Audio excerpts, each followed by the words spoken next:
Pete was an incredibly talented man. He was very intellectual, very smart, very quick study. He saw issues right away. He had a great sense of humor. He was the kind of person who always cared about others more than anything else, more than himself. He always put others first. And when you were with Pete, you felt like you were the most important person. He would listen to you. He acknowledged you. You felt heard and understood.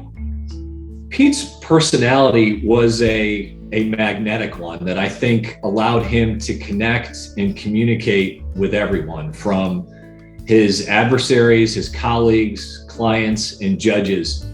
He just had a way of welcoming everyone so that they felt like they were important and that they could be heard. That morning, I was sworn in by Judge Moskowitz. In the afternoon, put the entire office together in our large conference room. I said, I know you all want to know who your first assistant is going to be, and that will be Pete Mazza. You wouldn't believe the reaction. Clapping, cheering, and my stock with many in that office went way up. Leading a group of lawyers can be challenging at times. Sometimes things might get a little heated or a little off track. And Pete would just say something kind of funny and quirky, like, let's just bring the camera back. And it would just disarm everyone and kind of get you back on track. Okay, yeah, all right, let's stop playing around. Let's get back on task.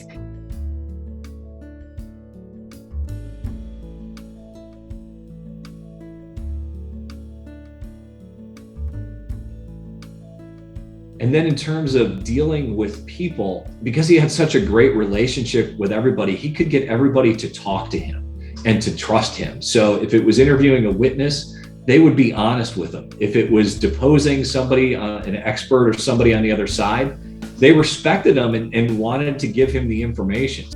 He was driven by a love of public service.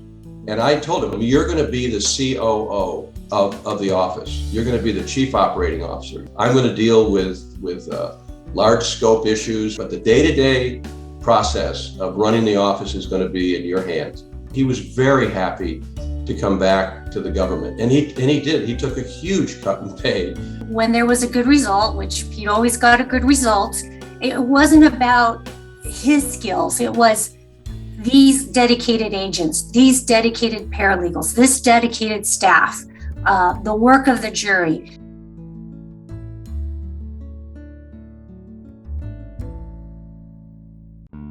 The judges respect him, his colleagues respect him, the people that work more junior to him respect him. People on the other side always respected him because you just knew with Pete that you could count on what he was telling you. He wouldn't play games. He practiced at the highest level, but he did it with civility. He did it with professionalism. His reputation was spotless in that regard. I mean, whatever Pete told you, you could take it to the bank. All of 2019, when I saw him working under severe circumstances, I was just amazed at his strength, his courage, incredible ability to focus on the job, even though he was undergoing treatment for very serious cancer.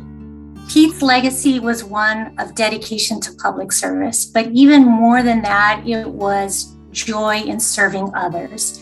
He worked so hard on his cases and his investigations that he inspired everyone around him, and they would be more than willing to work really hard on the case because he was working hard. He was leading by his example. You can see his legacy in the number of young attorneys who consider him still to be their mentor.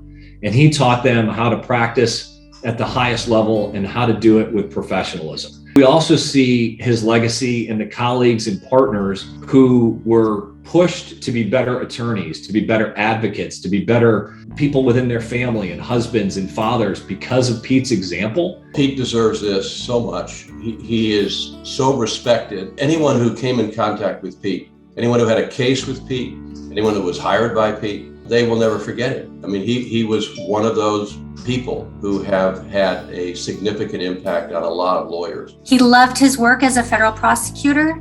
I think the most important thing in his life was really his family. And he loved his family so much. When he talked about his wife, Megan, you would have thought he was a newlywed. You know, his face just lit up. And the same with his kids, Elsie, Cora, and Christopher. They were really the center of his life and such a source of boundless joy for him. I hope it causes us to think of him frequently and not just tonight, because he brought such a curiosity and a passion to our profession and a respect and kindness to the people who practice in it that it warms my heart that he's getting the award. And I hope we can all keep his memory alive and try to strive to be how Pete was.